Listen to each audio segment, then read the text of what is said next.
Olá, amigos. Estamos de volta para mais um programa Despertar, produzido pelo Centro Espírita Amor e Caridade de Bauru. Ele é professor universitário, já esteve conosco aqui, está de volta para nos dar elucidações relacionadas tanto com a doutrina espírita quanto com o seu trabalho. Estamos falando de Nazil Canarim Júnior. Olá, Sidney. Olá, amigos que mais uma vez nos recebem aqui no programa Despertar. É um prazer muito grande. No programa anterior, nós falamos com o Nazil a respeito de muitos assuntos. E um deles é de que ele passou pela Igreja Católica. Aliás, foi uma passagem maravilhosa em que você participava das homilias dominicais e participava ativamente do culto católico, não é verdade, Nazil? Com certeza. Minha avó, católica praticante e que terminou a sua existência espírita, porque me pedia para aos domingos lhe falar sobre o Evangelho, ela que me conduziu de volta à igreja, porque certamente em outras reencarnações estive vinculado à igreja, ela teve a chance de me encaminhar e depois eu tive a felicidade de poder dar a ela as pílulas sobre a doutrina espírita. Pílulas ligadas ao tema sonho, porque ela, num processo de preparação para o desencarne, que foi um processo bastante interessante e de longo curso, como dizem os espíritos, devem ser os melhores processos desencarnatórios, ela foi aos poucos revendo todos os seus familiares. E me contava nos domingos, quando eu ia vê-la, esta semana minha mãe esteve comigo. E como ela se aparentou, como ela estava, como eu a conhecia, jovem, bonita, e foi repassando pai, irmãos, até que um dia ela me indagou, isso significa alguma coisa? Olha, sendo sincero, devo te dizer que eles vieram te avisar que a vida prossegue. Então significa que eu vou morrer? Não, a morte é o fim. E nós sabemos que para os espíritos, que todos somos, a morte é o voltar para casa. Então é por isso que eles vêm me buscar e falar do jeito que falam, alegres, felizes. Exatamente, vó. Prepare-se. Sabe que a partir daí ela ficou bem mais confortada, muito calma, passou por um problema de saúde grave, ficou durante um ano numa vida bastante difícil do ponto de vista do atendimento da saúde, mas a sua desencarnação ocorreu de maneira bem suave, bem tranquila. Nazil, eu tenho muitos amigos evangélicos, católicos, e longe de nós, espíritas, afirmar que só através da doutrina espírita é que nós vamos ter um desenvolvimento, uma continuidade de desenvolvimento na vida espiritual.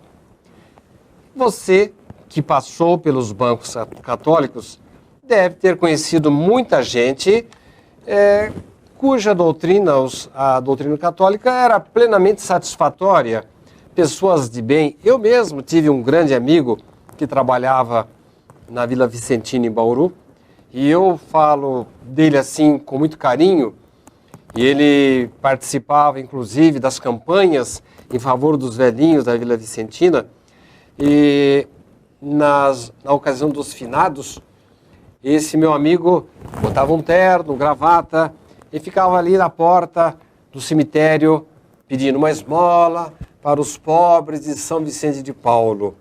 Este homem desencarnou católico, uma criatura honrada e com certeza foi muito bem recebido na espiritualidade. Para você, houve algum conflito nesta sua passagem do catolicismo para a doutrina espírita? Eu já tinha um bom conflito dentro da igreja, eu era bastante criticado pelas posturas. Eu queria saber muitas coisas, questionava várias posições, e isto não era lá muito tranquilo, embora fosse bastante respeitado. Mas você falou no programa anterior a respeito de um padre, você falou até com muito carinho a respeito dele. Sim, e tenho amigos queridos, Dom Cândido Padim, com quem pude conviver, uma criatura boníssima, Padre Ivo Martinelli, um grande amigo, Padre Darcy, foi alguém querido, agora não mais membro da igreja, o Padre Beto, que era meu colega de atividades, o Padre Arrelia, tive inúmeros amigos, tenho inúmeros amigos, Padre Carlos, com os quais inclusive trocamos telefonemas, falamos, porque todos os que aqui estamos na Terra temos tarefas a cumprir. Leon Denis, um grande escritor espírita, nos diz que as visões religiosas que são da Terra para o alto e não o contrário, do alto para a terra. As visões religiosas permitem o enquadramento de espíritos nas mais diversas etapas evolutivas em que eles se encontrem. Nós, os espíritas, sabemos que a Terra longe está de ser o primeiro dos mundos onde estagiamos e não é o último onde estagiaremos. É um mundo de passagem, um mundo para espíritos que ainda tem muito por se ajustar. Assim, os caminhos religiosos, segundo Denis, contemplam estas várias visões.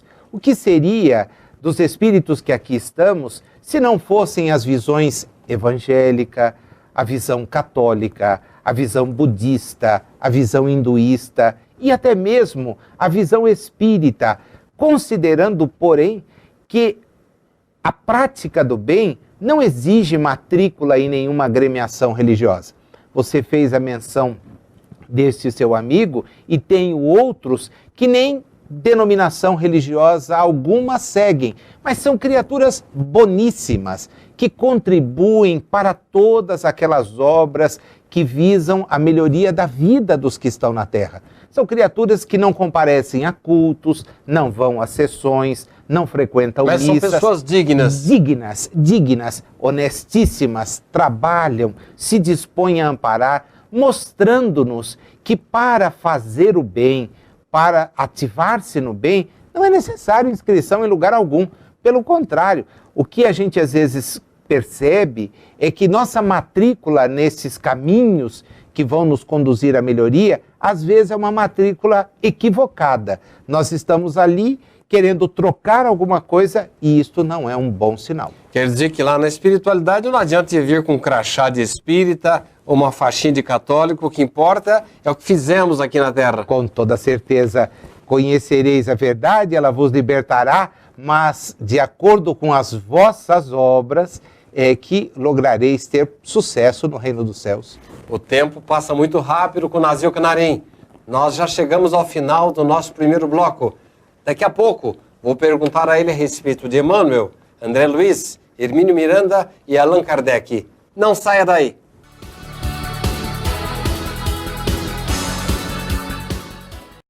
A Livraria SEAC conta com mais de 4.500 títulos, obras básicas do Espiritismo, romances, livros infantis, adolescentes e adultos, de todos os gêneros da literatura espírita. E mais, a Livraria SEAC oferece o Clube do Livro, onde o sócio paga uma pequena mensalidade e retira uma obra diferente a cada mês. Aqui você também encontra agendas, DVDs, CDs de músicas instrumentais, CDs de palestras, audiolivros e livros de bolso com mensagens diárias.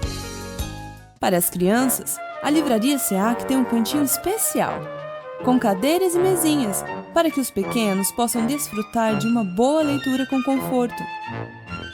Outro espaço especial da livraria são as prateleiras reservadas à obra completa de Richard Simonetti, consagrado autor espírita. Todo o lucro arrecadado pela livraria é revertido para as obras do SEAC. Venha nos visitar e conheça ótimas opções para sua leitura e para presentear quem você ama. Livraria SEAC.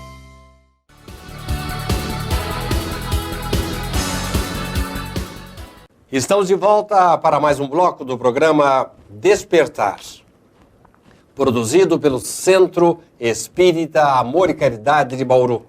Hoje contamos mais uma vez com a presença do professor Nazil Canarim Júnior. Nazil, a sua conversa é muito gostosa, muito fácil, mas agora eu gostaria de perguntar algumas coisas relacionadas com alguns autores que eu sei que são seus prediletos. Fale-nos, por exemplo, da obra de André Luiz. Daria em um minuto, pouco assim, você resumir a obra primeira de André Luiz, Nosso Lar? Não é fácil.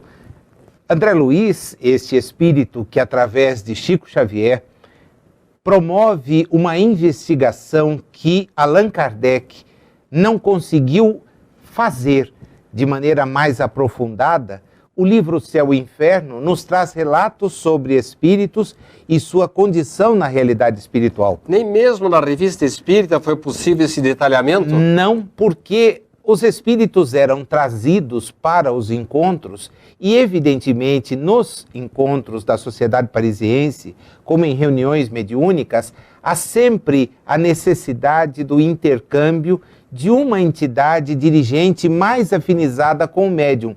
O desequilíbrio, a emoção, nem sempre permitem essa comunicação mais tranquila. O que faz André Luiz? André Luiz vai fazer um caminho na realidade espiritual e vai nos trazer estas impressões a partir das suas atividades.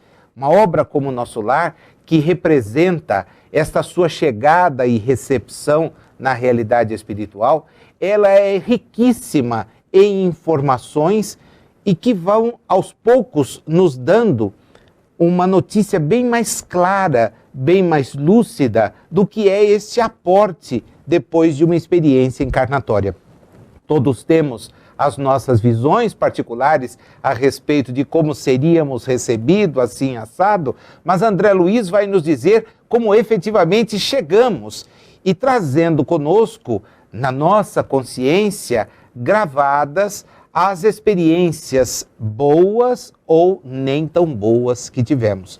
Nosso Lar é isto, esse primeiro registro, as suas impressões na chamada zona umbralina, esta zona de divisão vibracional entre a nossa realidade e a realidade espiritual, e depois as suas experiências na colônia, em que ele ainda leva o ranço de alguém que tinha uma posição de importância e que achava poderia colaborar, até que descobre que a sua melhor contribuição estava nas câmaras de retificação, recebendo as pessoas que eram resgatadas e ali convivendo com elas. É lindíssimo esse seu despertar. Se você me permite, só um paralelo, tão bom como o relato de André Luiz é o de Irmão Jacó em Voltei.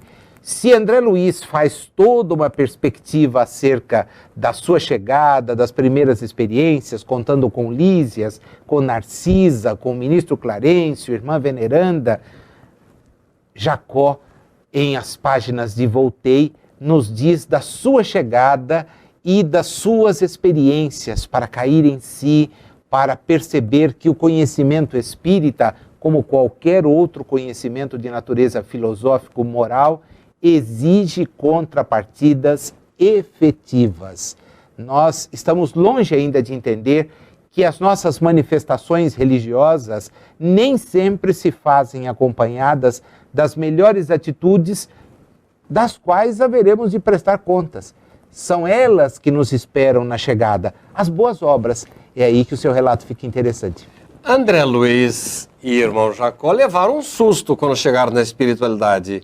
Irmão Jacó, principalmente, estava crente que estava muito bem, era uma pessoa já preparada e o crachá de espírita de nada lhe valeu.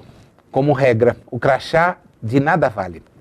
O que importa é aquilo que nós exteriorizarmos em nosso perispírito. Aqui a questão é técnica um pouquinho, mas na roupagem espiritual que ostentamos todos e que nos permitem estar aqui, nos permitem continuar na realidade espiritual, apresentando esta ou aquela plasticidade por aí afora. Diz que a questão até é técnica e é mesmo, mas o fato é que vamos demonstrar com as nossas boas ações como efetivamente seremos acolhidos.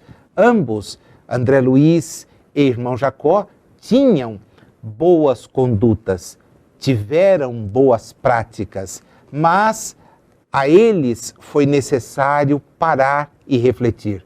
Kardec, em O Céu e o Inferno, na segunda parte, quando nos traz relatos de todos aqueles espíritos felizes como Samson, espíritos perdidos como Claire, espíritos endurecidos como suicidas, ele vai tendo a análise feita por eles do comportamento que lhes ia no íntimo das situações em que eles se encontravam. Mas é André Luiz quem tem a chance de ver todo o intercâmbio. A obra que se inicia com o Nosso Lar e vai chegar até em A Vida Continua, nos livros que são relatos das suas múltiplas experiências, choca. Você sabe que aqueles que vêm estudá-la, e nós temos um afluxo muito grande, porque o estudo de André Luiz desperta o interesse. As pessoas vêm... É instigante, né? né? Bastante. As pessoas vêm e às vezes saem da... a gente termina, né, o estudo, geralmente esse é desenvolvido entre as 5 e as 6 da tarde, às 4 e às 5 da tarde, as pessoas param e não vão embora. Eu acho engraçado, porque eu preciso começar o seguinte, e eles às vezes estão estupefatos. No livro Libertação, as pessoas não iam embora. Dizer, gente, acabou, tá? Até logo, obrigado. Não, deixa ficar mais um pouco, eu preciso parar e pensar. Eu falei, não, parar e pensar. Refletida, né? É a semana inteira. É uma obra instigante. André Luiz dizia, Hernani Guimarães Andrade, com toda a propriedade, né? É uma obra que o mundo ainda vai apreciar em intensidade.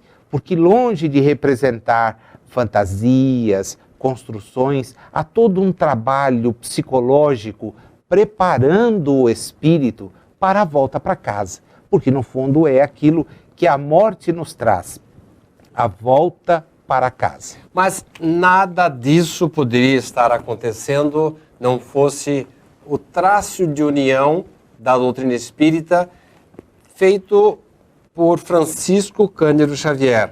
Você fala em Nosso Lar e todas as obras que compõem a vida no mundo espiritual, mas Chico Xavier tinha o condão de facilitar estas reportagens extraordinárias que André Luiz nos trouxe? Com toda certeza. Eu faço uma leitura de Irmão X, que já provocou polêmica, inclusive com os meus 2 filhos, né? Os meus 2 companheiros, já que o filho são companheiros e estudiosos de espiritismo também, porque eu faço uma leitura de Brasil, Coração do Mundo, Pátria do Evangelho, que eles não fazem. E eu digo que o Brasil foi preparado para a chegada e a obra que o Chico desenvolveu sob a batuta do Emmanuel. Muitos veem que ao Brasil está reservada uma tarefa para o futuro, e eu faço o raciocínio completamente oposto. Você acha que já aconteceu? Já aconteceu. O celeiro de que nos fala Emmanuel na abertura do livro, e é como o Irmão X termina o relato, na verdade ali assinando como Humberto de Campos, no último capítulo, era exatamente essa possibilidade de nós contarmos com espíritos da importância de um Eurípides Bastanufo, de um Carbar Schutel, de Francisco Cândido Xavier, de uma Ivone Pereira, que viriam ao Brasil para dar um suporte, de tal forma que aquela mensagem que estava na França, por ser perdida, não se fala de doutrina espírita fora daqui, brasileiros falam dela fora daqui. Então havia toda uma preparação para que este celeiro fosse preparado e esta mensagem não se perdesse. Qual é o significado da obra do Chico dentro desse contexto? Podemos dizer que o Espiritismo existe antes e depois de Chico? Eu acho que o Espiritismo é Kardec, e Chico era fiel a Kardec, mas coube ao Chico dar a estrutura, a cobertura para que esta semeadura não se perdesse. Porque, do contrário, os franceses não leem Kardec. Na Biblioteca de Paris, há referências sobre ele, mas enquanto pedagogo.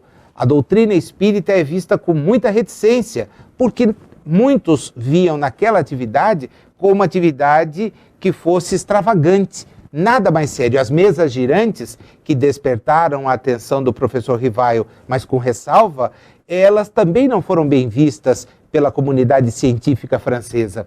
Era necessário que isso fosse guardado, que esse manancial fosse preservado. É aí que me parece, então, o lugar do Brasil. Porque a doutrina veio, foi guardada, foi trabalhada, foi amplificada. Os espíritos como André Luiz, Emmanuel, Bezerra, Carbar, Eurípides, encarnados e desencarnados, produziram em relação à doutrina espírita esse trabalho de preservação. É isto que nos assegura hoje termos estudos desenvolvidos por um Hermínio Miranda, por um Richard Simonetti. São esses autores modernos que hoje permitem ir buscar nesse celeiro preservado de todas as intempéries, das guerras que envolveram a Europa, dos problemas econômicos que levaram o mundo a uma quebradeira, das desilusões religiosas, levando mesmo a Europa a acreditar no movimento da morte de Deus. Foi isto que fez com que essa mensagem aqui, em solo brasileiro, um solo abrangente, em que nós convivemos com pessoas de várias origens, de várias crenças e harmoniosamente, foi este celeiro que permitiu a mensagem ser mantida. No próximo bloco, eu vou perguntar para o nosso querido convidado, primeiro, Chico Xavier era Allan Kardec? Vou perguntar mais, será que com o desencarne de Chico Xavier, Hermínio Miranda, Hernani Guimarães Andrade, Herculano Pires, Eurípides Barçanufo, Caio Bachútil, nós agora estamos órfãos? Daqui a pouco, vou perguntar a Nazil e ele vai nos responder. Não saia daí!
Estamos de volta para o último bloco do programa de hoje, Despertar, produzido pelo Centro Espírita Amor e Caridade de Bauru.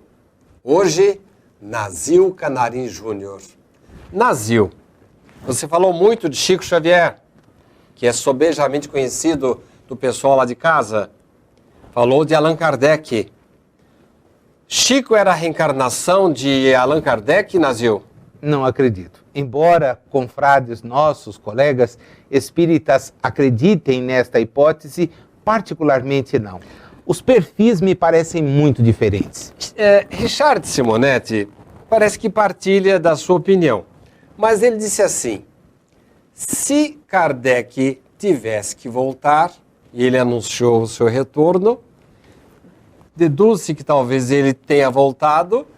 Se alguém pudesse representá-lo, esta criatura seria o Chico. E mesmo assim você acha que não? Eu já vi trabalhos e com o Richard já debatemos isso inúmeras vezes, porque as pessoas nos questionam, né? Querem saber a nossa opinião, que não é nada mais do que uma opinião. É bom que se diga isto. Mas particularmente não consigo ver. Os traços das personalidades são muito distintos. É bem verdade que nós de Kardec temos notícias. De Chico também, porque ele era alguém muito fechado, bastante voltado para a tarefa que desenvolvia. O professor tinha uma vida mais ostensiva, era alguém de uma intelectualidade bastante avançada, o que não significa que o Chico não fosse. Pensemos rapidamente. Alguém que produziu mais de 480 livros, 460, né? Esse número chegará a 480, se salvo equívoco. Foi informado pelos mais diversos componentes espirituais. teve relatos na sua produção mediúnica que o levaram a testemunhar situações nas técnicas de produção de Emmanuel, por exemplo, com as telas mentais, em que ele era conduzido aos ambientes, como lá em Há 2000 anos, em que Públio Lentulus se encontra com Jesus, aqueles episódios de Ave Cristo envolvendo o espírito Célia. Nós vamos ter aí, então, em 50 anos depois, nós vamos ter aí, evidentemente, alguém altamente instruído do ponto de vista espiritual, mas que se ocultou, via no trabalho que devia desenvolver a razão mesma da sua presença. E Allan Kardec deu a cara a bater. Bastante. E o Chico também, vamos ser honestos que também deu. Mas as personalidades... Me parecem muito diferentes quando se pensa numa reencarnação tão rápida. Usando os números de Hernani Guimarães Andrade, por alto, nós teríamos aí um espaço nas reencarnações que seria o superior àquela dentro da desencarnação do professor Rivaio, 1869, com a reencarnação no Brasil de Chico, 1910. Então, o espaço não é grande, sinal de que as características talvez fossem mais marcantes. Mas o fato é que o Chico se esconde muito. Há companheiros nossos que respeitamos, defendem isso, há trabalhos sérios. Particularmente, é uma opinião, não acredito que um tenha sido outro. Você falou de Hernani Guimarães Andrade, e eu aduziria Herculano Pires, Hermínio Miranda e outros nomes que poderíamos citar, Terezinha de Oliveira, Eurípides Barçanufo, Caiba Schuchel. Esse pessoal já não está por aqui mais. Estamos órfãos? Não, porque eles nos acompanham. Curiosamente, esta visão espírita é que pode dar aí uma grande tranquilidade sob o ponto de vista da morte. O Richard trabalha isso muito bem, você sabe disso porque o acompanha todos estes anos. A morte longe está de representar o nosso desligamento da realidade espiritual. Eles continuam conosco, então? Com toda certeza, trabalhando intensamente para que projetos como este, por exemplo, do Despertar, se materializem. Que nós encontremos conteúdo, encontremos disposição para fazer, vencendo todas as nossas limitações, porque o que importa é a mensagem. No limite, meu amigo, minha amiga, que nos vê, Jesus, com a sua mensagem é que é importante. Ele está por trás de tudo? É aquele que nos dirige e nos conduz a este processo emancipador. Todos esses espíritos, nos mais diversos pontos da Terra, nas mais diversas formas de encarar a espiritualidade, buscam traduzir a mensagem que Jesus nos trouxe. A sua presença no mundo foi capaz de dividir a contagem do tempo. A sua mensagem, clarificada no Evangelho e agora acrescentada pelo conteúdo espírita e por outros tantos conteúdos, é sempre aquela mensagem do bem, da compreensão. Fazei aos outros tudo aquilo que gostaríeis os outros vos fizessem. Se nós todos ocupássemos o nosso dia preocupados com isto, o mundo seria diferente. Emmanuel já voltou? Ele está reencarnado? Aí há uma especulação vinda do próprio Chico, de que ele estaria reencarnado no interior do estado de São Paulo, hoje seria um jovem na casa dos 14, indo para os 15 anos, e que teria uma tarefa por desenvolver na área educacional, como ele antecipou ao Chico. Mas são especulações. Nós estamos chegando ao final do programa e eu não posso deixar de lhe perguntar. Há notícias de que muitos espíritos de escola estão reencarnando na Terra. E há, em A Gênese, a notícia de que os tempos já chegaram. Para encerrar nosso programa, Nazil, os tempos já chegaram, o que podemos esperar dessas conturbações, tanto políticas, como econômicas, como até filosóficas? Os tempos estão à nossa disposição para que sejamos melhores. É verdade que o conhecimento espírita marca do século XIX para cá uma fase de racionalidade. Estamos passando agora para um grau de muro de regeneração já ou demora um pouco ainda? Não acredito que seja uma coisa simples, não. A nossa maturidade é que precisa ser acentuada. Nós temos condições de evoluir, temos ferramental para tanto, temos instrução. Nunca as mensagens foram tão claras, porque são escritas, estão à nossa disposição. Não trata-se mais de falar de uma inspiração, mas de algo concreto, escrito para ser compulsado, reexaminado. Portanto, é tempo sim de mudança, mas a nossa mudança, para que sendo melhores, o mundo seja melhor. Todo mundo vai se tornar espírita para que possa ser salvo na espiritualidade? Imagina, esta nunca foi a pretensão espírita. Todos precisamos ser melhores, inclusive os espíritas. Nazil, mais uma vez, ficamos muito felizes com a sua presença. Nossos microfones e câmeras para as suas despedidas. Rapidamente, muito obrigado pela atenção de vocês e que nos preocupemos em ser melhor. Obrigado, Sidney. Obrigado pela sua atenção. Até uma próxima oportunidade com mais um programa Despertar. Você pode participar do programa Despertar. Mande a sua sugestão. Quem você quer que tragamos ao nosso programa? Escreva-nos www.tvseac.com.br ou então facebook.com/tvseac. Contamos com você em nosso próximo programa. Até lá!